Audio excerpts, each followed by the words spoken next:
Please welcome to the stage John David Carter with his thesis, Turn Over a New Leaf, Increasing CPS Caseworkers to Reduce Caseloads and Turnover Rates. Let's give him a hand.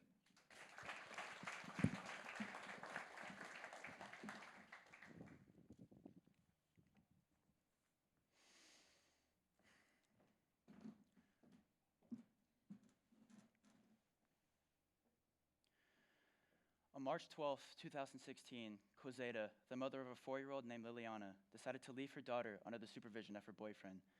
Liliana had been vomiting all day with a stomach virus, and Quezada had left to grab lunch because she was sick of taking care of her, as she told jurors during her testimony.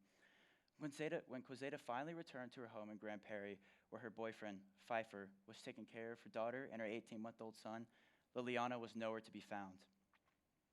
After shooting heroin, Quezada finally asked her boyfriend where Liliana was. Pfeiffer led her into the living room, opened the closet door, and revealed her daughter, strung up, bending at the waist, strung up to a rod, with her hands tied behind her back by electric wire. She'd taken a sip of her brother's juice, and this was her punishment. After the girl was untied, the indifferent mother left the room to make her daughter a peanut butter sandwich. When Liliana, who, keep in mind, was sick with a stomach bug, refused to eat the sandwich, the boyfriend slipped on black gloves and forced the sandwich with Pedialyte down the 4-year-old's throat. After throwing up once again, the mother and boyfriend grabbed a belt and a bamboo stick and beat the girl until she was almost unconscious. Angered that the girl would not stop throwing up, Pfeiffer grabbed Liliana by the neck and threw her into the closet wall, leaving a dent, as a later police report would describe. Quezada then took her daughter, covered in vomit, and dropped her into the bathtub, leaving her once again under the supervision of her boyfriend. As she left the room to grab a change of clothes, she heard loud bangs against the wall of the bathroom, all the while her boyfriend screaming at her daughter. When Liliana had stopped breathing, the couple proceeded to call 911, claiming that the 4-year-old's injuries had been self-inflicted. She died before the ambulance had a chance to arrive. 36 days before the death of Liliana, CPS had been contacted by her grandparents reporting signs of abuse. Under Texas law, an investigator should have arrived within 24 hours. Even after 36 days, no one had arrived to see if these allegations were true. Liliana's death was the outcome. However, there was an underlying problem. The investigator who was supposed to check on Liliana was more than just busy. He was given 70 cases by the Texas Child Protective Services, 58 more than the national average. Before going any further, let me first explain what the Child Protective Service is, also known as CPS, and how the foster care system operates. CPS is a government-funded agency, the purpose of which is to protect children in America. This involves responding to reports of neglect and abuse, and if need be, removing a child from their home and placing them into the foster care system. There are many types of CPS workers who play different roles in this process, but the two that I will focus on are investigators and conservatorship workers. The investigator is the first to respond to an allegation involving a child who has been abused or neglected. The investigator assesses the situation and if necessary, removes the child from their home. After the initial assessment, the investigator must continue interviewing with parents, extended family, friends, and anyone else who could supply information about the case. If an investigator removes the child from their home, they're immediately placed into the hands of a conservatorship worker, the second caseworker I will focus on. Their first job is to find a temporary place for that child to stay. Once this is done, they immediately start to look for a permanent solution. Sometimes this is a short process and the child is quickly reunited with their parents. However, for the majority of those in the foster care system, this is not the case. In Texas, the average length of stay in the foster care system is 22 months. During this time, the CVS worker is conducting home studies, updating all parties involved with necessary information, partaking in court hearings, and above all, searching for a permanent placement for that child. This is a long and complicated process, and in recent years, the shortcomings of the foster care system in Texas have become increasingly evident. In 2016, foster care in Texas reached an all-time low, with staff turnover rates reaching up to 57%.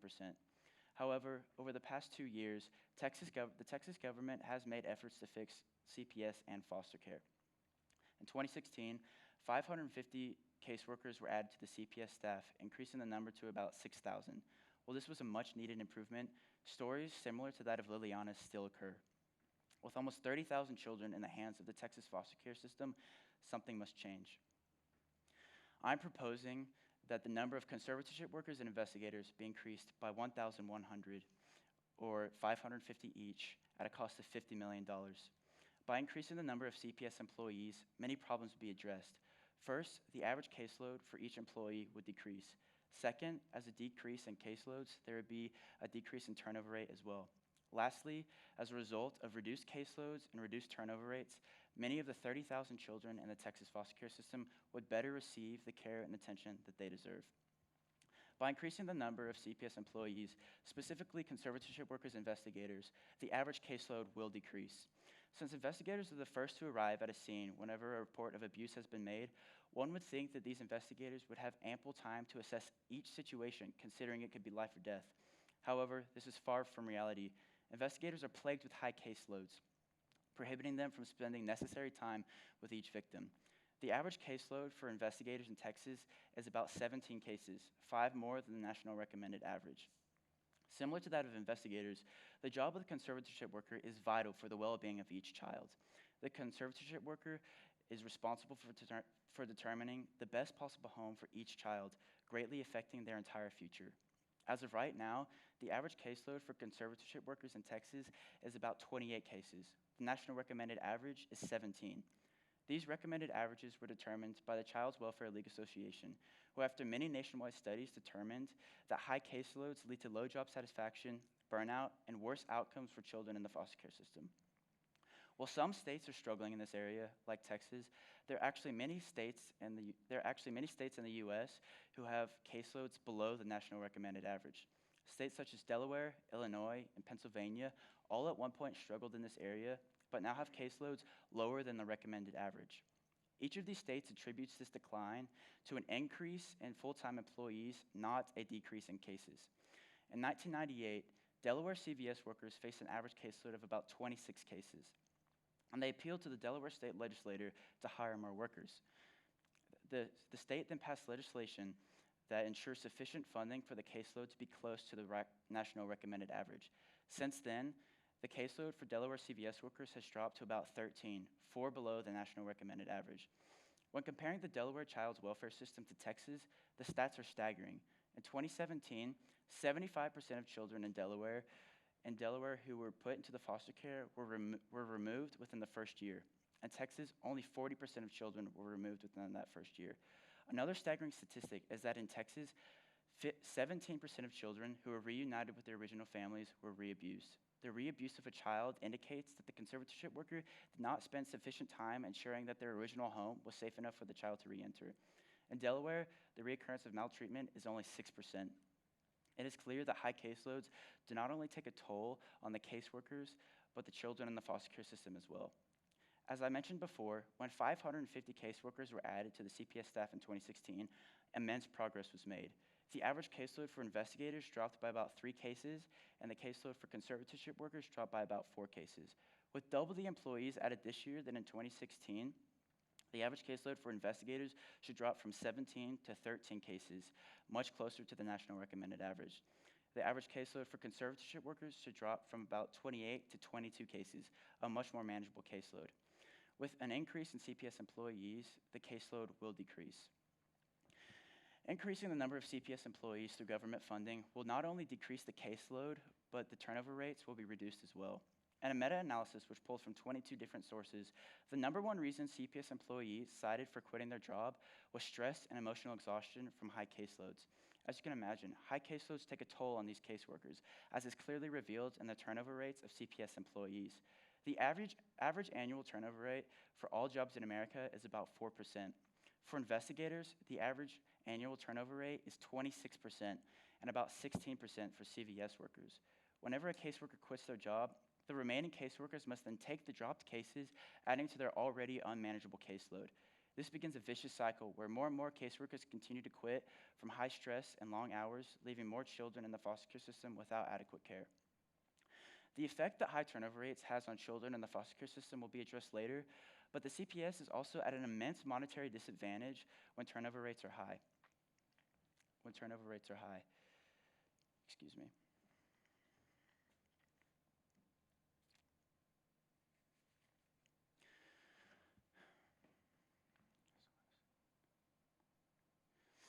Even though the average salary for a CPS employee is only $45,000, every time an employee quits, the total cost is about $54,000. Paying overtime, processing changes in placement, training new employees, and increased time in the foster care system are all added expenditures that must be taken into consideration when staff turnover rates are high. In Delaware, where caseloads are low, the turnover rate is merely 11%. And in New Jersey, where caseloads are only about 14, the total turnover rate is only 7%. It is clear that by increasing the number of CPS employees, the caseload will be reduced and in turn reducing turnover rates. Looking back to 2016, we can see the impact that a minimal increase in caseworkers had on turnover rates. For investigators, the average turnover rate dropped from about 33% to 26%, and from about 23% to 16% for CVS workers. With turnover rates dropping by an average of 7% for caseworkers when only 550 caseworkers were added, it is exciting to think how these numbers could change if 1,100 caseworkers were added. With caseloads reduced to record low numbers, the turnover rate will decrease. Hiring more CPS employees will not only be a huge benefit to the CPS staff, but will benefit the 30,000 children in the Texas foster care system as well. This is the main goal of this proposal, to better the lives of children in our state. When staff turnover rates are high, worker-family contact is sparse. Worker-family contact is sparse, and maltreatment reoccurrences, time to reentry rates, and time to permanency all increase drastically. Whenever a child is with one consistent caseworker all year, the chances of them reaching permanency in that first year are about 75%. However, if they're placed with a second caseworker, that chance drops to about 57.5%. This is important because whenever a child lacks a permanent home and is in the foster care system for a prolonged period of time, many aspects of their lives suffer. To start, 94% of youths who have been in the foster care system for more than 2 years will have at some point received mental health care. It has also been proven that the longer a child is in the foster care system, the higher chance they have of being arrested, dropping out of high school, experiencing depression or anxiety, performing poorly in school, and using medication for a psychological impairment. It has also been proven that the longer a child is in the foster care system, the higher chance they have of moving to a different home. 35% of children who have been placed in the foster care system for just 1 year will be moved to 3 different homes. And 66% of children who have been placed in the foster care system for more than 2 years will be moved to 3 homes or more. The more times a child has to move, the less likely they are to ever find a permanent home. Many of these problems directly stem from an inadequate CPS agency and the constant movement and attrition of workers. Even after just a small increase in workers in 2016, the outcomes for foster children improved greatly. In 2017, just 1 year later, 1,000 children reached permanency, 1,000 more children reached permanency than the 2 years before. That's 1,000 lives changed for the better. If the outcome of adding 1,100 CPS workers comes even close to these results, then it would be a success. Another problem that must be addressed is the investigation process and helping children not yet in the foster care system. In 2016, whenever a child was in imminent danger of being abused or neglected, otherwise known as a Priority 1 case, 1 in 4 children were not seen within the first 24 hours, the time required by Texas state law. This was unacceptable, and some children, like Liliana, were not seen for weeks. However, after the new employees were added to the CPS staff in 2016, these numbers improved drastically. Only 1 out of every 10 children were not seen within the first 24 hours, a decrease of 13% and the best it had been in years. But still, throughout the year of 2017, 3,500 Priority 1 cases were not seen in a timely manner. Every single day, 10 children were left at the mercy of those who had abused them. And as bad as that may sound, that is not even the most haunting statistic. Last year, 172 children died from abuse-related reasons. Even more shocking was that for over half of those children who were abused to death, CPS had already been contacted. Whether this is from investigators not reaching the scene on time or having to rush through investigations to compensate for high caseloads, something must change. There is no way to predict how my proposal will affect the cases seen in a timely manner, but the numbers will undoubtedly increase. If 13 more children out of every 100 were seen within the first 24 hours after just 550 caseworkers were added, it is exciting to think how the outcomes could improve if 1,100 caseworkers were added to the CPS staff. If just 1 child a day was protected from abuse by this legislative change, then the entire cost would be worth it. The statistics provide overwhelming evidence that by increasing the number of CPS employees, many of the 30,000 children in the Texas foster care system will be benefited. While no one will argue that helping children in need is a bad thing, the problem lies in the CPS budget and where the money to hire 1,100 CPS employees would come from. If 550 CPS, if 550 CPS employees were added, the total cost would come out to about $50 million. Coming up with $50 million is a pressing task that the Texas legislature would have to come up with, and it seems that government programs are already lacking money. However, after extensive research, this task may not be as daunting as at first glance. In a 2018 report done by the Texas Comptroller, it said that there were 170 programs in the state of Texas that the Texas legislature considered to be not important enough to receive any appropriations. That means that according to the Texas legislature, these programs are required to receive $0 in funds and should only receive money if it can't be used better elsewhere. In 2018, these programs cost $166 million. After looking into the expenditures for these programs, many of them were completely unnecessary. For example, $10 million were used to hire new real estate agents. If each of these programs was just to reduce their spending by an average of 30%, there would be enough money to hire the 1,100 new CPS employees. While real estate agents are obviously necessary, their importance simply cannot compare to the safety of children in our state. Keep in mind, these are your own tax dollars. Would you rather this money be going to programs that don't require receiving any funds, or to bettering and saving the lives of children in our foster care system? Now, say the extra $50 million is granted to the CPS budget, one still might argue that this money could be better used elsewhere. One proposition is that instead of trying to fix the foster care system, we should try to fix the problems that put children into the foster care system. This would involve funding local community organizations that would help parents better learn how to take care of their children before it's too late. These programs would help with drug and alcohol addiction and would teach classes to parents on how to better take care of the physical, mental, and emotional needs of their children. People argue that fixing the foster care system is merely putting a Band-Aid over a bullet hole, and that the foster care system will never be fixed if children from the same underdeveloped communities continue to flow into the system. While I completely agree with this idea and hope that these issues are addressed in the near future, there are very real problems right now within the foster care system that must be addressed. When children are being abused and neglected and nothing is being done about it, addressing that must be our first priority. Before we can take on the problems that are behind the scenes and part of the bigger picture, we must take on the problems that are staring us in the face right now. 30,000 children in the Texas foster care system, 65,000 children abused, and almost 200 dying as a result in just 1 year. These are not merely statistics, but behind each number is a real child, like Liliana, experiencing real suffering. Although they are from broken homes, their intrinsic value is found in the fact that they, just like us, were created in the image of God. As a group of Christians, we must remember the call that we've been given. Care for the widow and for the orphan. We may not have millions of dollars, but we can be a light to the children of Austin who are in need of hope. There are countless organizations whose sole purpose is to take care of these children in any way possible, whether it's counseling, tutoring, helping at a local neighborhood sports camp, or even just volunteering to give a ride to school. These are all ways that we as Christians can impact the lives of those in the Texas foster care system. More than anything, these children need to know the love of Christ, and no amount of government funding can provide that. Thank you.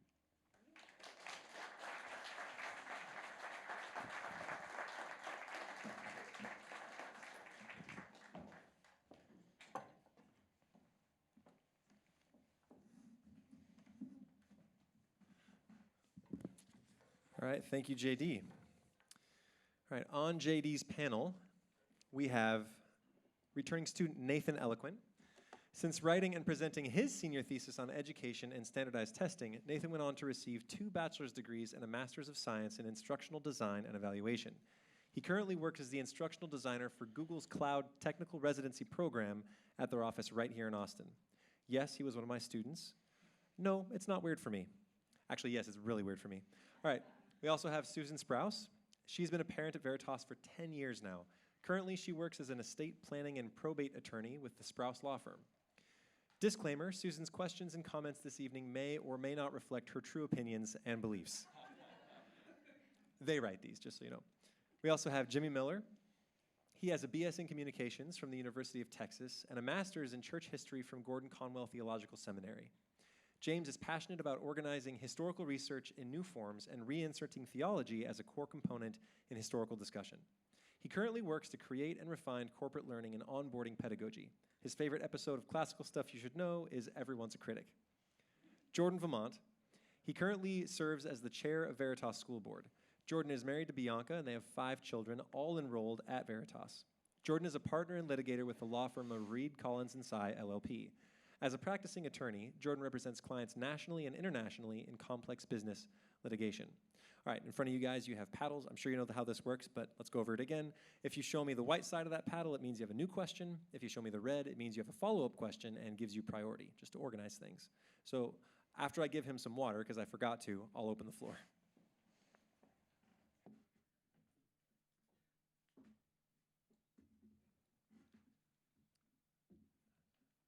All right, okay, floor is open.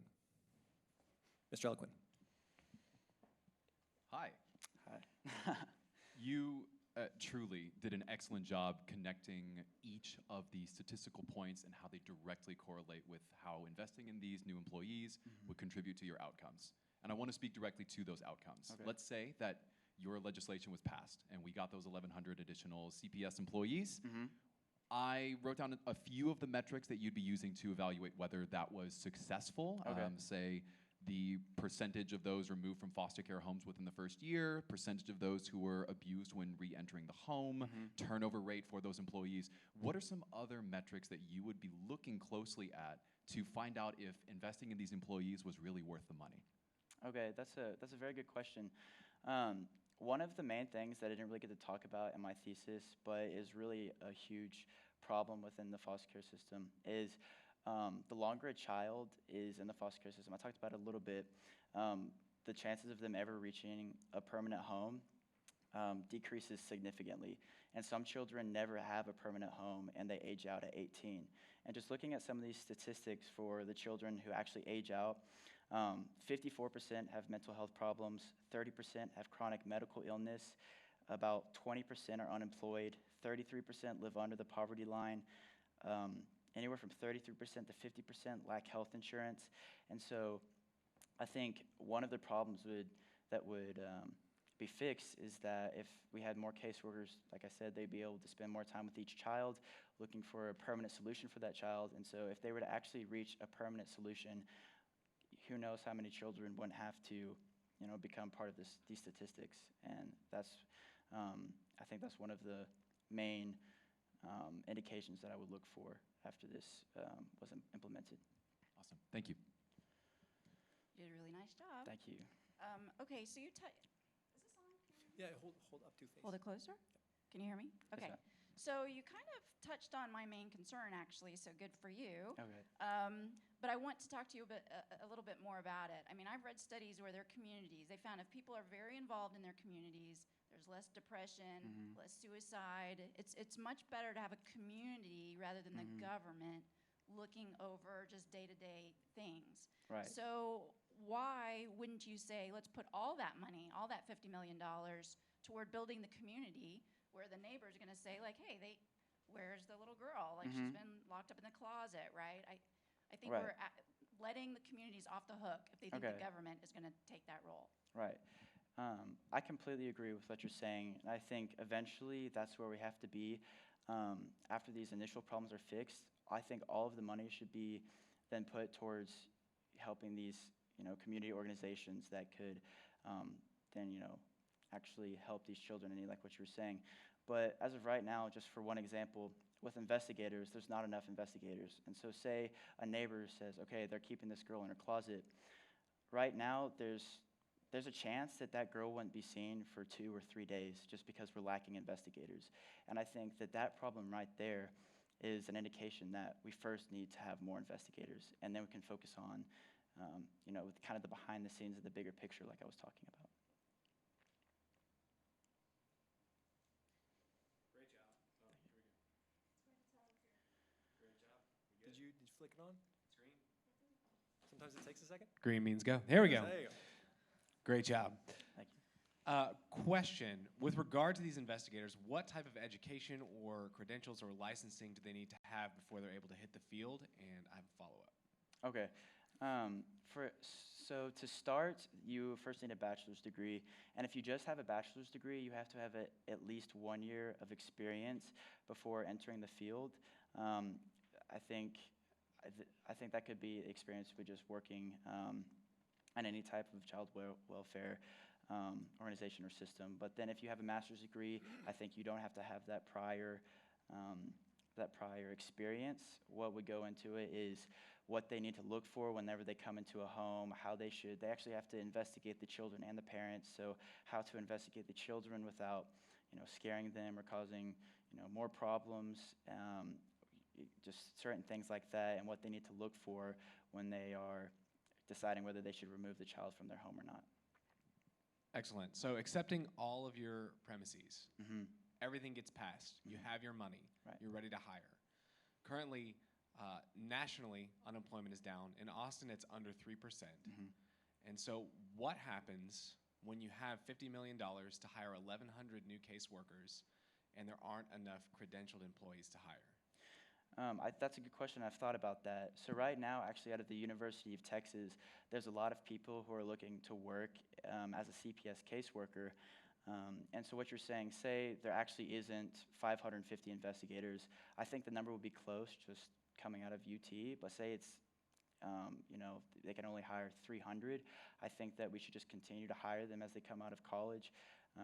But maybe this might take 2 years, this might take 3 years, but I think that eventually 1,100 CPS workers would be the least amount of caseworkers that would be that would provide, the adequate care for these children. So. Follow up, and you guys can just leave those microphones on. That makes the whole party easier if you like.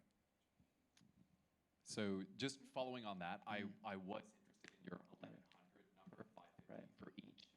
It seems like a really nice round number. Right. I did have the concern about whether we have the supply of those people. Mhm. Do you have any sources or evidence to indicate why you selected that number, or can prove that we have that supply? Mm-hmm.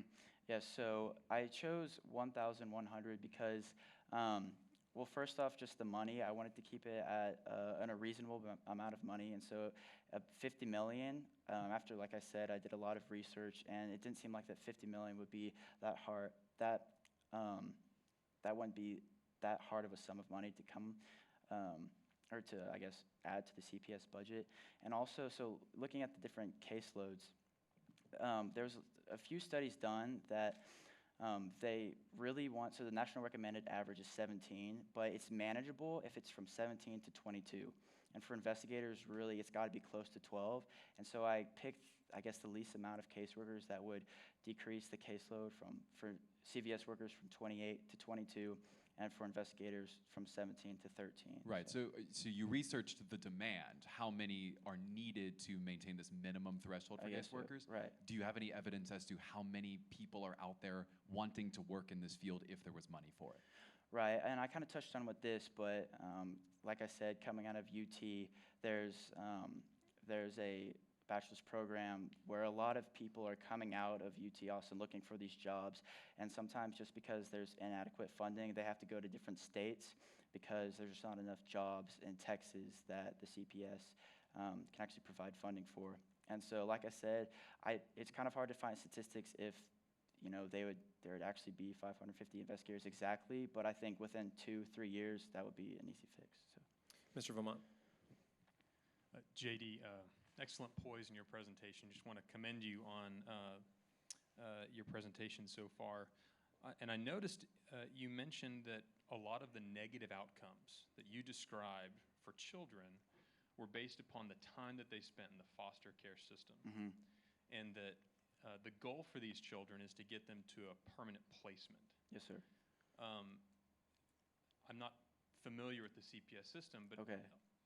It's my understanding that none of the children that are in the foster care system are actually placed with a CPS investigator or with a CPS caseworker. In other words, ultimately the problem is not enough permanent placements.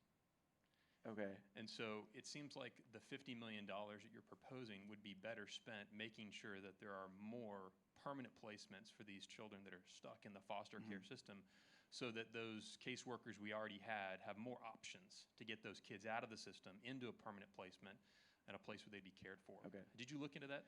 I kind of see what you're saying, and I see that you're concerned, but so whenever a child has been taken out of the foster care system and when they're placed into the foster care system, they then have one caseworker who's with them looking for a permanent placement for that child. And what I saw with all of my research is that the problem wasn't the number of permanent placements, it was actually the caseworker looking for, I guess, the right place for that child. I said it in my paper, but this is nationwide, whenever a child is with one consistent caseworker, the first year they're placed into the foster care system, the chance of them reaching permanency is actually 75%. And so I think what my proposal will do is that these conservatorship workers, they'll have more time to spend with each child and look and to make sure that the foster care home they're in right now is the right place for them. Whether they're parents, it's okay for them to be reunited with their parents. The problem really is just the conservatorship workers don't have time to spend with each child and to figure out what the best possible solution is for that child. I don't think the problem is that there's not enough permanent solutions, as you would say. Okay, so do you think it's possible to have a caseworker that's overzealous in their job and say would misconstrue what's going on in a family and inappropriately take a child away from their parents? And I have a follow-up. Do you believe that's possible? Yes, ma'am. I think that's possible. Okay, so it makes me nervous when the government gets bigger and more powerful. I'm worried about some of the ramifications that could happen. So if you lower the caseload so much that these people are trying to justify their job, don't you think it's possible? That's a huge amount of power they wield to take somebody's child. So you have to be very careful. Don't you think it's possible that we might be, giving the government too much control over what's going on with our kids? I do think that that's a possibility. And so you're saying that an investigator, if they just have all this time on their hands, they might go into a family and go, okay, I need to justify my job. They might be in trouble of being abused and then take the child away without necessary reason.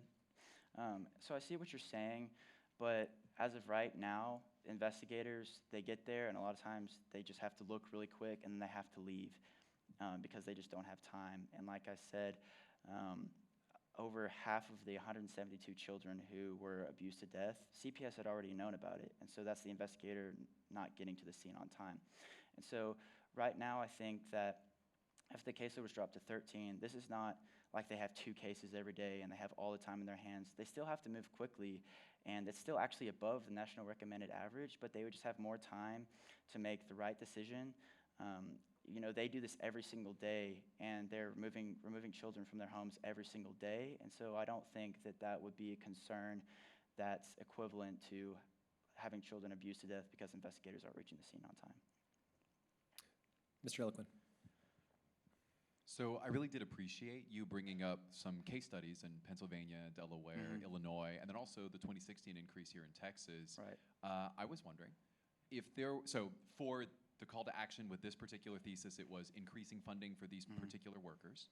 But let's say that you were following more in line with some of these case studies. Okay. What are some other elements that could coincide with this funding that would make the efforts of the CPS and those employees even greater? Are you saying just other? So if you had a wish list and you could add Okay. some more things that would complement the amount of money that we're putting into this program and the 2 types of employees we'd be hiring, what are some other things you've learned from successful case studies that you also think we should implement? One thing that some other states are kind of they're implementing right now is a better way to determine how big a caseload actually is. As you can imagine, some caseloads are a lot bigger than others. If a child is reunited with their family within the first week, that's a lot easier caseload than if a child will be in the foster care system for 3 years. And so one problem is you have to distribute these caseloads evenly. So some states are figuring out different formulas and logarithms that will help determine how heavy the case actually is. Another thing that Arizona is actually implementing right now is another kind of number system that they will, the parents who, I guess, had the child taken away from them, it's a way to actually assess how well they're doing with the training and then the support that they're receiving, and if they're actually okay to receive that child again, if their home is safe enough to receive that child again. Like I said, 17% of children in Texas who are reunited with their original families were re-abused. So I think that an actual concrete way of discerning whether a family is it's adequate enough to take back their child, I think that would be another great thing to put on the wish list. I would like to ask, according to the state of Texas, what type of categories constitute abuse? So just in terms of definition, is it purely physical, or what else falls under the category of abuse? This would be physical abuse, sexual abuse, and very extreme cases, emotional abuse. But those are the three main categories. What about neglect or abandonment? Do those also factor in? So yes, neglect and abandonment, that would just be if a child, they aren't receiving the proper care they need to survive. So if a child is, they're not feeding their child, or they're not giving their child anything to drink, or they're leaving a 2-year-old home by themselves days on end, that would be classified as a neglect. So with that being the case, is it possible that many of these cases, we could prevent them from ever being caseload if we took some of the $50 million and provided economic relief for families who, quote unquote, abandon their child because they're working their second or third job? Right. And like I addressed this with her question as well, but that's ultimately, and I struggled a lot with whether I wanted to make my thesis about, actually fixing the problems that put children into the foster care system or fixing the foster care system. But that's something that for sure needs to be addressed. And after we address these problems that are facing us right now, I think we can focus a lot more funding onto those problems. Like you were saying, a dad who has to leave his child because he has to work. But I just think right now with all these children that sometimes are going days on end without being checked on, I think that those, really right now as we speak, there could be 10 children who have been abused and the investigator hasn't reached the scene on time. And I think that right there, that needs to be addressed before we can address, like what you're saying, the problems kind of behind the scene that would put that child into the foster care system. Mr. Vermont. Something you said in your presentation stuck with me. You said that, I think after quoting that 172 children died from abuse, that something must change, but that there was no way to predict whether or not the proposal that you're putting forth actually would in fact cause that change. Okay. So what is the reason why we should have confidence in your proposal as opposed to some other factor that's really the true cause that we might be able to correct with $50 million to prevent those 172 deaths next year or the year after? When I said that in my thesis that there was no way to predict, what I was actually talking about was there's no way to predict how the turnover rates would be affected, just because there's no numbers that can back that up. I am certain that, and I've done all the calculations myself, that the caseload will decrease from 28 to 22 and from 17 to 13. And then if we've seen in the past, almost every single instance from all across the United States, whenever caseloads were dropped, turnover rates dropped as well. So in Texas in 2016, the turnover rate dropped by about 7%. And so I can't with certainty predict how the turnover rate will actually drop, but I just know that it will be a lot better than it is now. And so that's what I was referring to when I was talking about there's no way that we can predict the turnover rates. So. JD, don't you think that the churches and other nonprofits should take a bigger role here? I assume that if the kid gets in foster care, they are not allowed to get any spiritual guidance at all from those people. So what are your thoughts on that? I completely agree with you, and this is why I really wanted to put a piece of that in my thesis, and so that's what I addressed with the conclusion, is that there's a lot of needs that can't be met by a caseworker, whether that's emotional or spiritual. Those needs can't be met by a caseworker that's visiting a child once a month. And so that slack, or those needs that a child, they've come from a lot, and there's a lot of things that, there's a lot of care that they are lacking, and I think the church has to pick up that slack. That's me and you and anyone who is a Christian. I think we can actually, this is a time in Texas when the calling, care for the widow and for the orphan, this is a time when that applies more than ever. And I think meeting those emotional needs, just driving a kid to school and building that relationship. There's also another thing called respite care, where whenever a foster care parent has to leave, whatever it's for, people from the church will actually go in and take care of that child. Certain things like that the church can really step up in and really provide for these needs that aren't being met for the child. I completely agree with you that that's definitely some slack that we need to take up as a body of Christ. All right, we only have 25 seconds left, so I got to call it there. Thank you, JD. Let's give him a hand.